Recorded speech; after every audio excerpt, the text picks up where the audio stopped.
Bonjour, bonsoir la famille Mbotenamino Biscagnas Bozali. J'espère que tout le monde va bien. Biso toza bien angolo na nzambe azobatela. Merci na bino nyonso bolanda ka chaîne na biso. Vraiment merci na ba nouveaux abonnés. Vraiment na souhaite bino la bienvenue. Soyez les bienvenus na kati ya chaîne na biso. Merci na ba visiteurs, merci na ba abonnés nyonso ya kala. Nzambe na lula amona bino. Voilà lelo. De tout le basori bolimbisi juste moi rappel bandeko soki bobo santé ko s'abonner na chaîne na biso parce que beaucoup za la décider ba recette ya ebele vraiment beaucoup sepela soko s'abonner ko bosa na cloche de notification parce que c'est très important. Voilà les autres za na recette na biso jus na biso ya pastèque na tangawis, jus de pastèque na tangawis. Alors to landa kaka ensemble na bino na bandina no kolongola gingembre na ba poso et tokoleka na étape mususu bolanda kaka. Voilà, merci.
Voilà mandeko wana na kati pastèque nanga na longoli juste o na kosala o na zosala te tokoli après na mbala yango très bien na kozongisa yango na frigo. Merci beaucoup.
Voilà, ceci pour kata gingembre na biso na pastèque na biso tokomi étape oyo to mixer yango.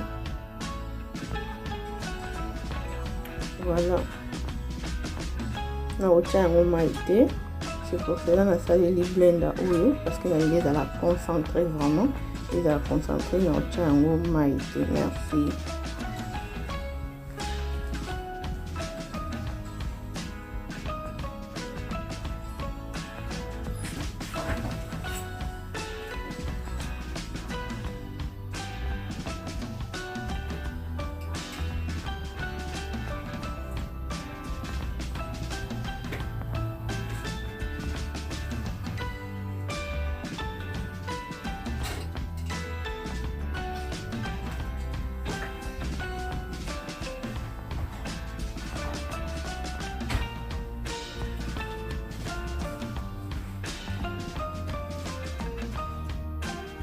Voilà, oyo eza première tour na biso toniki. Donc totie yango maïté, eza vraiment concentré. Donc au première ou au deuxième tour na biso.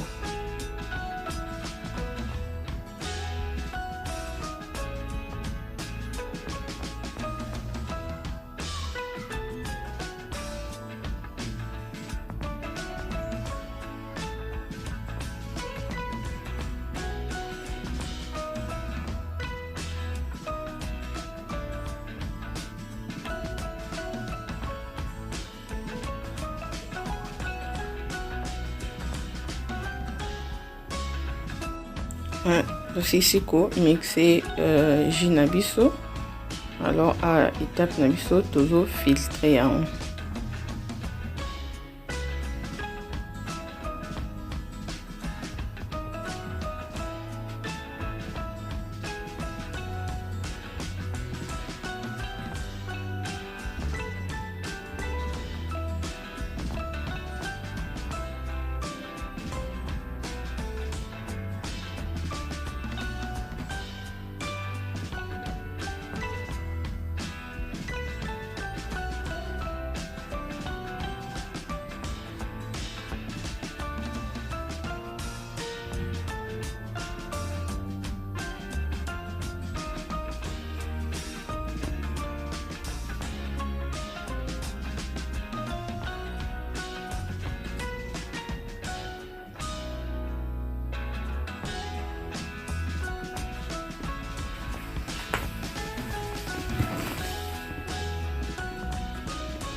Voilà, nazo filtrer yango pour la deuxième fois.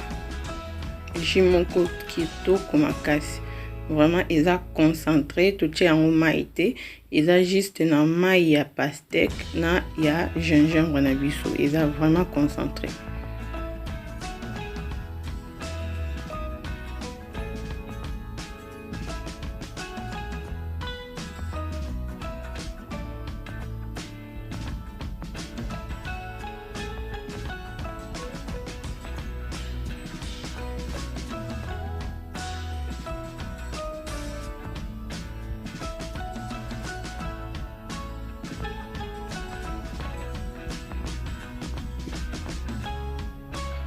Voilà, tosilisi kosala jus na biso, résultat nango yango. Merci na bino nyonso bozwi occasion ya kolanda video oyo tikete nzambe na lola apambola bino, nzambe na lola amona bino, partager, aimer, commenter et surtout kozanga te ko s'abonner. Merci et tokutani na mbala ya sima. Bye.